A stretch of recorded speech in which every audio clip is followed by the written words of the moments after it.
Halo sobat pendengar, selamat datang di podcast TGAL. Hari ini kita bahas topik yang seru dengan tema persaingan di industri perbankan nasional. Gimana bank-bank di Indonesia bersaing, berinovasi, dan tetap stabil di era digital. Langsung aja nih, bareng aku Dewi dan selagi host dan narasumber kita, Bapak Heat. Yuk Pak, kita langsung aja ngobrol-ngobrol seputar banknya ya. Oke. Nah nih Pak, sekarang kan industri perbankan semakin ramai ya. Apalagi dengan munculnya bank digital dan fintech. Menurut Bapak, gimana kondisi perbankan nasional sekarang? Saya perkenalkan diri dulu ya. Oh iya, Nama saya boleh Pak. Hayat. Ya, silakan. Saya dosen di Prodi Ekonomi Islam. Saya membidangi keuangan dan perbankan syariah. Kemudian saya riset, kemudian ketertarikan penelitian saya di bidang keuangan dan perbankan syariah. Topik persaingan industri perbankan yang Mbak Dewi sampaikan tadi, memang kalau kita melihat kondisi existing saat ini ada 14 bank umum syariah dan ada 19 unit-unit usaha syariah. Kalau kita komparasikan lagi bahwa industri perbankan syariah itu menyumbang kurang lebih 7,9% dari total keseluruhan industri perbankan secara nasional. Dan itu terus tumbuh sampai dengan kuartal kedua 2025 ini. Kemudian industri perbankan syariah juga saingannya bukan hanya dengan bank konvensional, tetapi juga dengan lembaga pembiayaan yang lain seperti modal ventura, leasing dan sebagainya. Yang lembaga-lembaga pembiayaan itu asetnya saat ini sudah sampai 40 triliun. Kemudian fintech itu kalau kita lihat angkanya, jumlah fintech di Indonesia ini yang terdaftar di OJK itu kurang lebih sekitar 46 dan 3 atau 4 diantaranya itu yang syariah dengan total aset kurang lebih sekitar 9 triliun.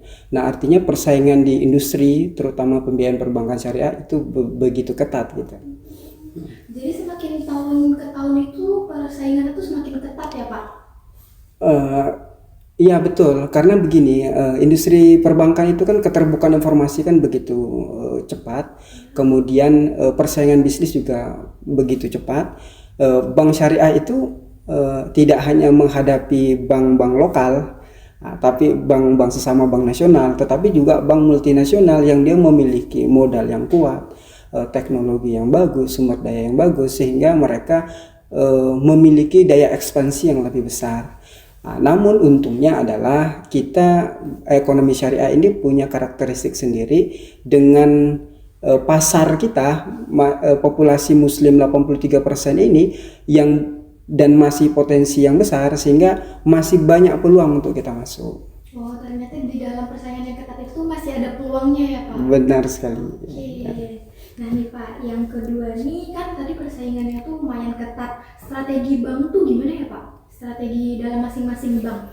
Nah, begini, untuk persaingan perbankan ini ada beberapa pendekatan yang bisa dilakukan oleh bank. Saya meneliti tentang bagaimana perbankan itu memiliki daya saing dalam aspek biaya, kemudian dalam aspek efisiensi. Nah, kemarin saya mengukur, riset saya mengukur mengenai kondisi persaingan perbankan syariah secara keseluruhan, secara nasional. Kita memang ada pada struktur industri perbankan yang pada pasar oligopoli ketat. Maksud pasar oligopoli ketat ini adalah di mana satu bank itu bisa menguasai 60% aset dari keseluruhan industri. Bayangkan kita ada 14 industri perbankan, 14 pelaku hari ini, di mana satu perbankan ini, kalau boleh sebut nama merek ya, BSI itu menguasai lebih dari 60% total aset perbankan. Kemudian dengan kekuatan infrastruktur yang mereka miliki, kekuatan aset, kekuatan modal, mereka bisa melakukan penetrasi yang lebih dalam. Kemudian saya juga meneliti mengenai kondisi efisiensi. Jadi memang bank-bank syariah di Indonesia itu pada aspek efisiensi teknis, kemampuan mengelola dana yang masuk, input keuangan mereka dengan output dalam menghasilkan laba itu masih pada efisiensi sedang, terutama pada aspek efisiensi teknis. Kemudian pada aspek skala itu sudah cukup tinggi. Nah, artinya bahwa ketika perbankan syariah ini mau meningkatkan daya saing, mereka harus mampu meningkatkan efisiensi mereka sehingga mereka bisa memaksimalkan dana yang dimiliki, kemudian menjadi dana bergulir yang murah, kompetitif, sehingga itu bisa lebih murah dijangkau oleh nasabah, dan kemudian bisa meningkatkan profitabilitas yang lebih besar. Nah, itu salah satu pendekatan internal. Kemudian pendekatan yang lain, ya bank itu harus juga melakukan research and development, dalam artian dia harus melakukan survei, kemudian mengembangkan inovasi produk mereka. Apa sih layanan yang benar dibutuhkan oleh nasabah? Kita juga evaluasi dalam aspek misalnya teknis, apakah layanan mobile banking mereka sebagus dengan kompetitor yang lain, apakah lama transaksi itu sebagus yang lain, apakah biaya transaksi itu lebih kompetitif, kan itu yang mesti dievaluasi sehingga produk yang dihasilkan sesuai dengan kebutuhan, dapat bersaing secara kualitas dan harga. Seperti itu. Setiap bank tuh harus menaikkan kualitasnya, ya Pak? Ya, benar. Itu wajib. Ingin bertahan wajib meningkatkan kualitas. Karena kita punya sejarah ya, misalnya di Bank Muamalat, kasus Bank Muamalat, bank pertama syariah berdiri sudah cukup lama, tahun 90-an, sampai dengan hari ini mereka kesulitan keluar dari zona kritisnya, karena sekarang aspek kinerjanya juga cukup menurun. Nah, artinya apa? Bahwa produk yang mereka hasilkan itu belum benar-benar menyentuh, dan apalagi perbankan itu trust ya, kepercayaan. Siapa sih kita mau nyimpan uang di tempat yang tidak bisa kita percaya? Betul. Uang itu sensitif banget ya Pak. Nah nih Pak, kan kita sudah ngomongin strategi bank. Nah terus tuh apa sih dampak untuk masyarakat dalam persaingan? Dalam persaingan ini berdampak apa ke masyarakat?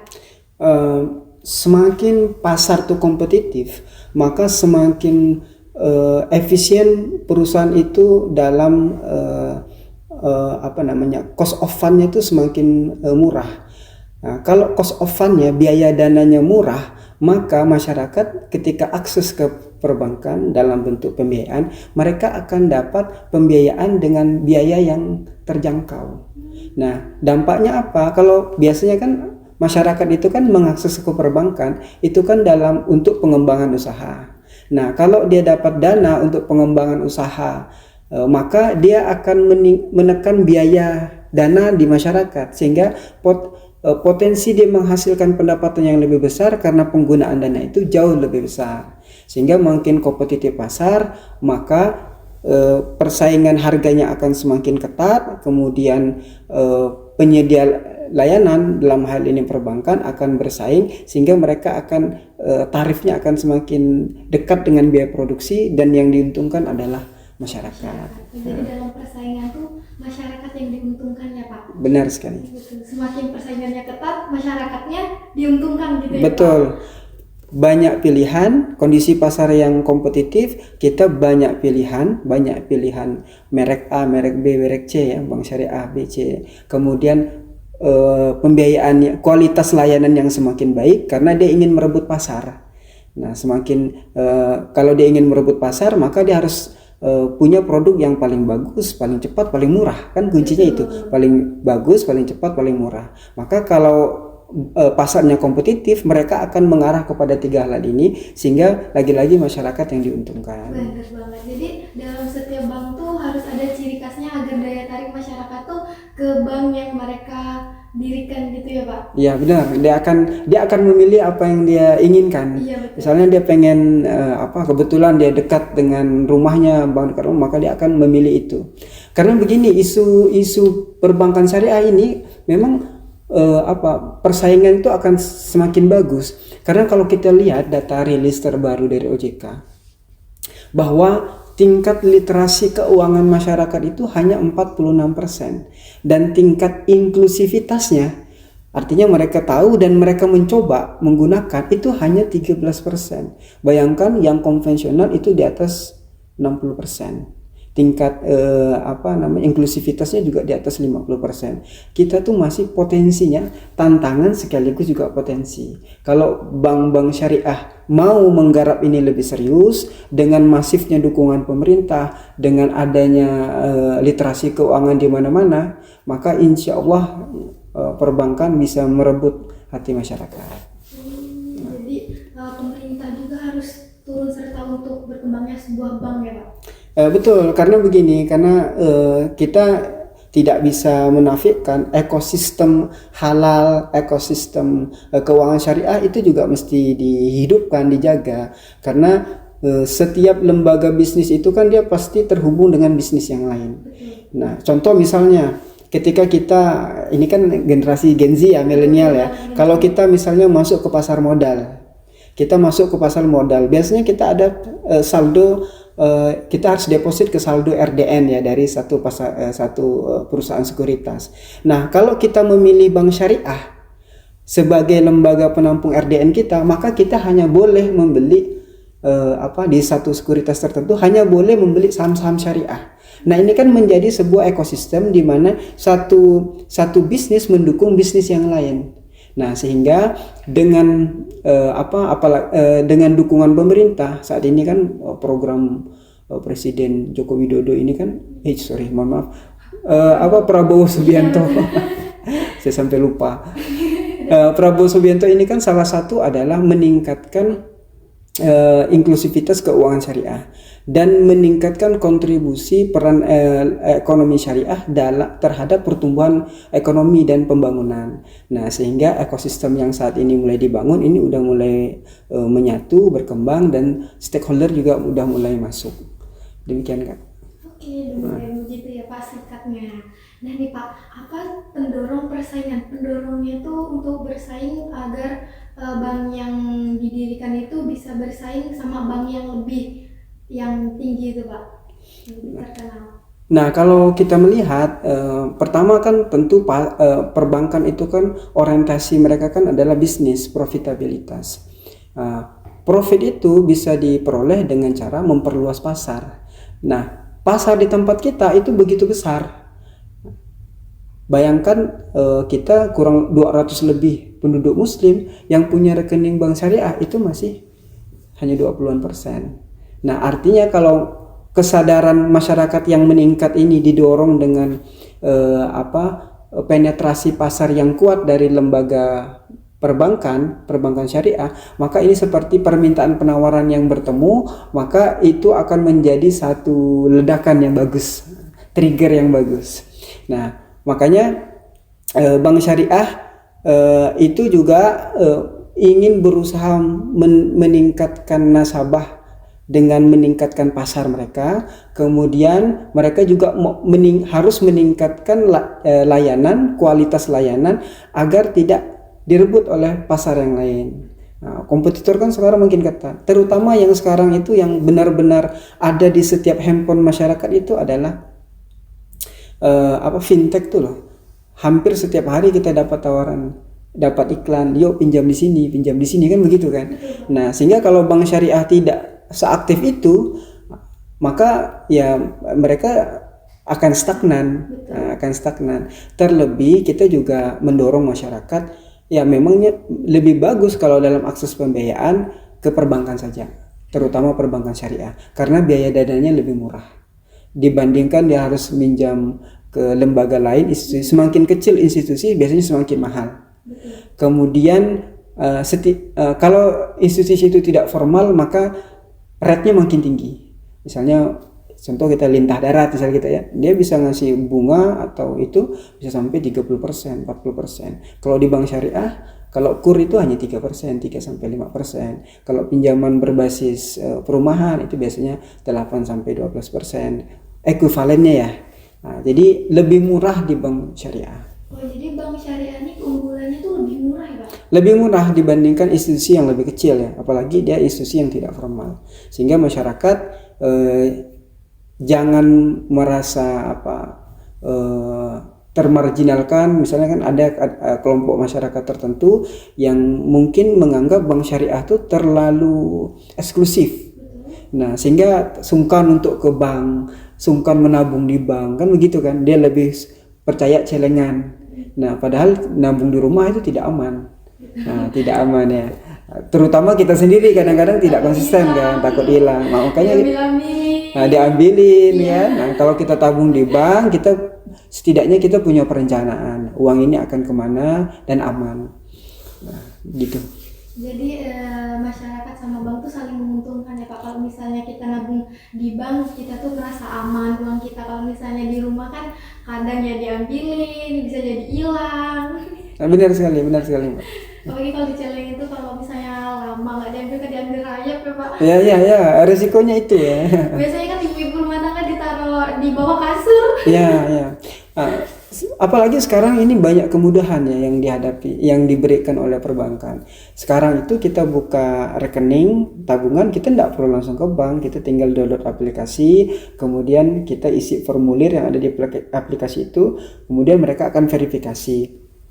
Kita mau tarik setor uang, sekarang sudah ada ATM setor dan tarik, jadi kita tidak perlu ke bank. Nah, makanya kita manfaatkan layanan perbankan ini, terutama perbankan syariah, untuk kemudahan transaksi harian kita. Syukur-syukur pilihan kita itu menenangkan, apalagi bank syariah kan tentu menenangkan hati. Jadi bank syariah juga memikirkan agar masyarakat tuh lebih nabung ke bank biar lebih aman. Terus sekarang kan nggak perlu ke bank, bisa ditarik di ATM juga ya Pak. Nah nih Pak, terus ada tantangan dan peluang. Kalau ke depannya tantangan dan peluangnya di mana ya Pak? Tantangan peluang terkait persaingan ya. Kalau kita melihat sejak merger BSI itu kan tahun 2021 ya awal. Tahun 2022 itu ada convert lagi Bank BPD Riau menjadi bank syariah. Kemudian yang terbaru itu ada bank tabungan syariah. Bank tabungan syariah itu juga sudah convert. Nah, tahun ini perkiraan itu yang akan convert itu satu lagi Maybank Syariah itu akan convert sama Bank Niaga. Kalau Bank Niaga Syariah itu akan tahun ini rencana atau paling lambat awal tahun depan. Kalau Maybank Syariah itu rencana dia 2027 karena regulasi saat ini bahwa unit usaha syariah kalau dia mau menjadi bank umum syariah itu minimal asetnya itu kurang lebih 50 triliun dan kalau udah sampai 50 triliun itu harus convert ke bank umum syariah. Nah, itu diatur di Undang-Undang Nomor 12 Tahun 2003 terutama berkaitan dengan pengaturan unit usaha syariah. Nah, jadi dengan semakin banyaknya bank syariah alih status bank umum unit usaha syariah menjadi BUS, otomatis persaingannya makin besar. Nah, harapan kita dengan persaingan makin besar ini kompetisi antar bank syariah itu semakin ketat, sehingga dia mampu menjangkau nasabah-nasabah yang belum. Harapan kita kalau dialih status dari unit ke BUS, dari unit usaha syariah yang sebelumnya ada di bawah bank konvensional, lalu dia berdiri sendiri menjadi bank umum syariah, maka dia punya keleluasaan untuk mengatur, ada kebijakannya, mereka lebih mudah dalam mengatur kebijakan, penetrasi pasar, pengembangan produk, inovasi produk, sehingga lagi-lagi masyarakat akan diuntungkan dengan ini. Nah, dan di samping itu kita tidak boleh menutup mata bahwa persaingan industri perbankan, kita kan sudah ada juga masyarakat ekonomi ASEAN, salah satu isu yang dibicarakan itu dan sudah mulai jalan itu adalah penyatuan integrasi sistem perbankan, di mana kalau bank-bank dengan aset besar itu bisa membuka cabang di negara lain. Nah, bisa buka negara cabang lain dan negara lain juga boleh begitu. Nah, kalau kita hanya menjadi pasar, bank-bank besar, bank-bank internasional kesini semua, maka bank-bank nasional kita juga ya kemungkinan dia akan semakin kompetitif. Kita berharap yang ada sekarang tumbuh makin besar, yang dari unit usaha syariah terus bisa didorong kinerjanya bagus sehingga menjadi bank umum syariah. Demikian, Mbak. Nah nih Pak, keunggulan, tadi kan kita ngomongin seputar bank syariah, keunggulan bank syariahnya apa Pak? Keunggulan bank syariah, pertama begini, bank syariah itu punya layanan berdasarkan akad dengan variasi yang banyak. Sehingga bank syariah itu kan punya produk dengan basis akad yang banyak. Ada produk pembiayaan berbasis murabahah, mudarobah, musyarakah, ijarah, rahan, qard. Nah, sehingga masyarakat yang ingin mengajukan pembiayaan ke perbankan, mereka tinggal pilih, mereka lebih cocok ke akad. Basis akadnya apa? Apakah murabahah, apakah mudarobah, apakah ijarah atau apa? Karena masing-masing akad itu nanti disesuaikan dengan kondisi. Kalau akad murabahah itu kan akad jual beli. Kalau orang berjual beli otomatis kan menimbulkan hutang ini. Nah, menimbulkan hutang itu kan hutang dibawa mati ya. Nah, kalau misalnya di akad ijarah, sewa menyewa, nah akadnya sewa. Kalau salah satu pihak ada yang tidak bisa memenuhi, biasanya gitu kan, itu jatuhnya sewanya putus. Jadi pilihan akadnya sekarang banyak, apalagi OJK, kemudian Dewan Syariah Nasional itu mendorong akad musyarakah mutanakisoh yang sekarang didorong, sehingga sangat-sangat sesuai dengan keperluan masyarakat.